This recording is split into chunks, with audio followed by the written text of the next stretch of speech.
चापटी मारते, कोणी इथे कुरवाळते, काय चाललंय माझं मलाच कळत नव्हतं. बरं मी कोणाबद्दल काही बोललो का काय केलं का काय केलं?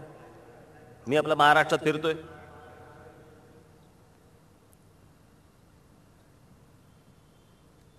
पण हे सगळं करताना एक विचार करत होतो की नक्की कशासाठी पक्ष स्थापन करतोय तो का? मी काय असं वेगळं देणार आहे, मी असं काय वेगळं करणार आहे?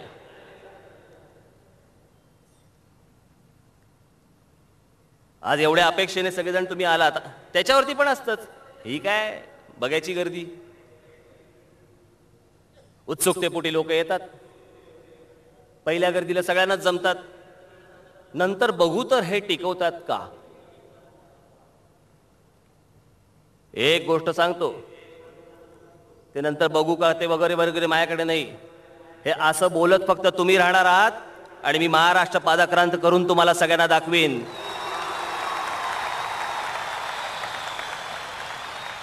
काही येडा वाटलो?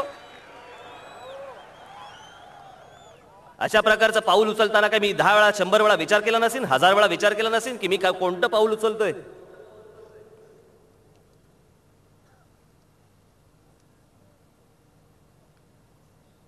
झेंड्यामधले रंग, आता हिंदुत्वाचं काय होणार? काय धर्मांतर केलं काय?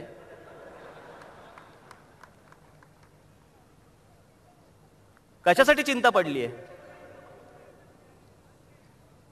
मगाशी शिशिर शिंदेने सांगितलं, निळा म्हणजे काय, भगवा म्हणजे काय, हिरवा म्हणजे काय. त्याचा खरा अर्थ तो असेल, पण आपल्या देशामध्ये लागलेला खरा अर्थ हा भगवा म्हणजे हिंदूंचा, निळा म्हणजे दलितांचा आणि हिरवा म्हणजे मुसलमानांचा, हेच अर्थ लावून चाललेलं आहे सगळं. टाकाला जाऊन भांड कशाला लपवा? जे खरं आहे ते खरं आहे.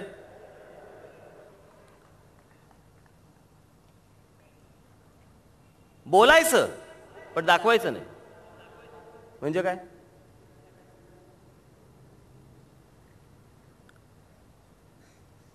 ज्यांनी ज्यांनी हा विचार आतापर्यंत मांडला, सत्तेमध्ये आले त्यावेळेला सेक्युलर झाले की नाही? सगळे बरोबर आहेत. बाहेर पडले की आम्ही आमचे.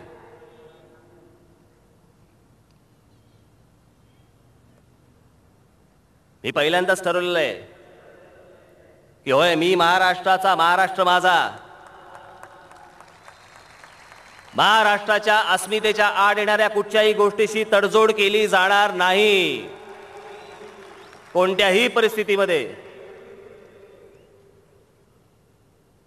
होय, हिरवा घेतला, हो निळा घेतला, भगवाई आहे, मोठ्या प्रमाणावर आहे.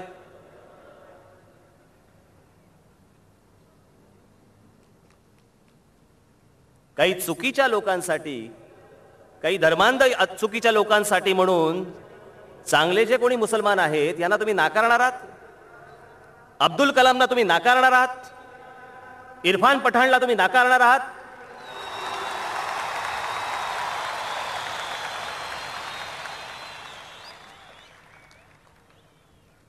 जे चांगले आहेत त्यांना बरोबर घेऊन जावंच तर लागेल. आणि मला हे असले ढोंग जमणार नाहीत. मी ज्यावेळेला मागे शिवसेना पक्षामध्ये असताना ज्यावेळेला प्रचाराला जात असे, व्यासपीठावरती येऊन मला सांगायचे उमेदवार किंवा तिकडची माणसं, काय साहेब इथे मुसलमानांबद्दल काही बोलू नका, आपल्या बरोबर आहेत. साहेब इथे दलितांबद्दल काही बोलू नका, ते आपल्या बरोबर आहेत. अरे म्हटलं, मी कधी बोलत नाही रे. कशासाठी हे ढोंग करायचं आपण? जर हिंदुत्व हे जर राष्ट्रीयत्व असेल तर मला राष्ट्रीयत्व जास्ती मान्य आहे. काय त्याच्यामध्ये चूक आहे माझी?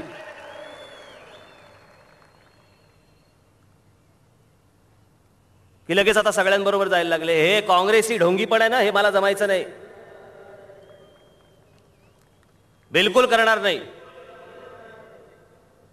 की मुसलमानांना खुश करण्यासाठी म्हणून मशिदीत जा आणि टोप्या घाला. होय, मिरजेमध्ये गेलो होतो, समोरच आले.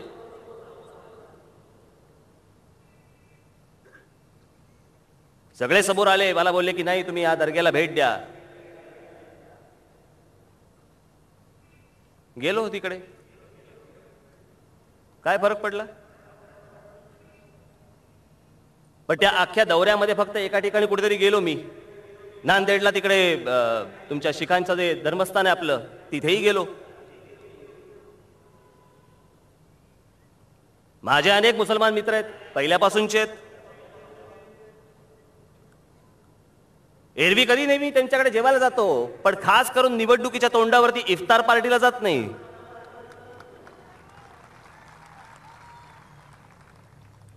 आणि हे पुन्हा परत आज मी इथे सांगतो की हे जरी सगळं असलं तरी मी कोणाचंही लांगुल चालन करणार नाही, निवडणुकीच्या तोंडावरती कुठेही जाणार नाही, कुठच्याही टोप्या घालणार नाही. हे आज या क्षणाला मी इथे आपल्या समोर जाहीर करतो.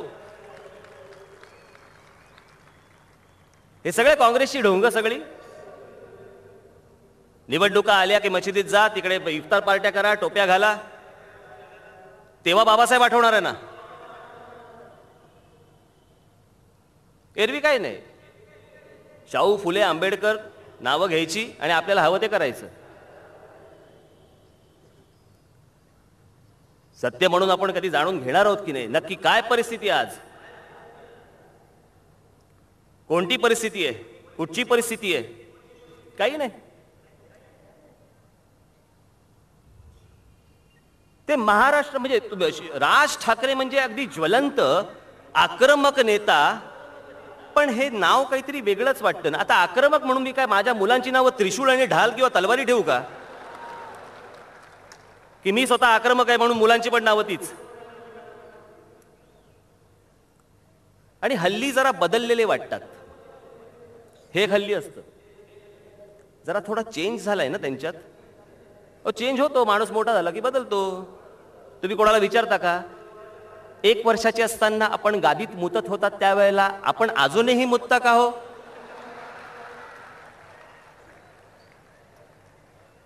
माणूस मोठा होतो, माणूस बदलतो, माणूस विचाराने बदलतो.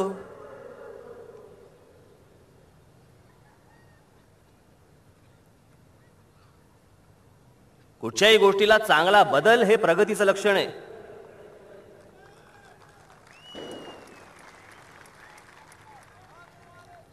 कुठच्या गोष्टी सोडायच्या आणि कुठच्या गोष्टी धरायच्या हा भाग नाहीये.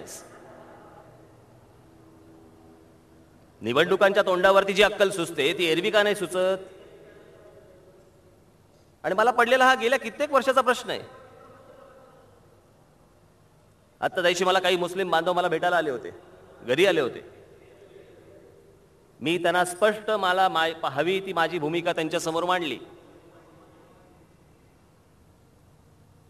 मी त्यांना म्हटलं, हे जे मध्यंतरी झालं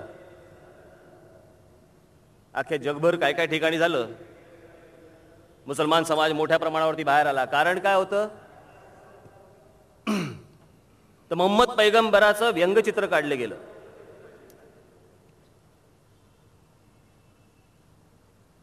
आज आपल्याला इकडे गोष्ट सांगतो, कोणाचंही लांगुलचालन करण्यासाठी नाही, पण ज्या प्रकारे हे जे व्यंगचित्र काढलं गेलं, मी स्वतः एक व्यंगचित्रकार आहे. मला जर व्यंगचित्र काढायचं असेल ना तर मला पहिलं चित्र लागतं आणि मग मी त्याचं व्यंगचित्र काढू शकतो. मोहम्मद पैगंबरांचं चित्रच नसेल तर व्यंगचित्र काढलं कसं?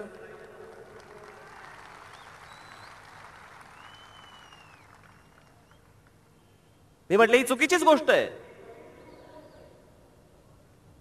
अशा प्रकारे कोणी कोणाच्या धर्माचा अपमान करणं ही अत्यंत चुकीची गोष्ट आहे. पण मी त्यांना हेही आवर्जून सांगितलं की MF हुसेनने सरस्वती, लक्ष्मी आणि आमच्या भारत मातेचं नग्न चित्र काढलं आहे. त्यावेळेला असं बोलण्यासाठी तुम्ही देखील तितकंच रस्त्यावरती आलं पाहिजे, तरच हा एकोपा जुळू शकेल.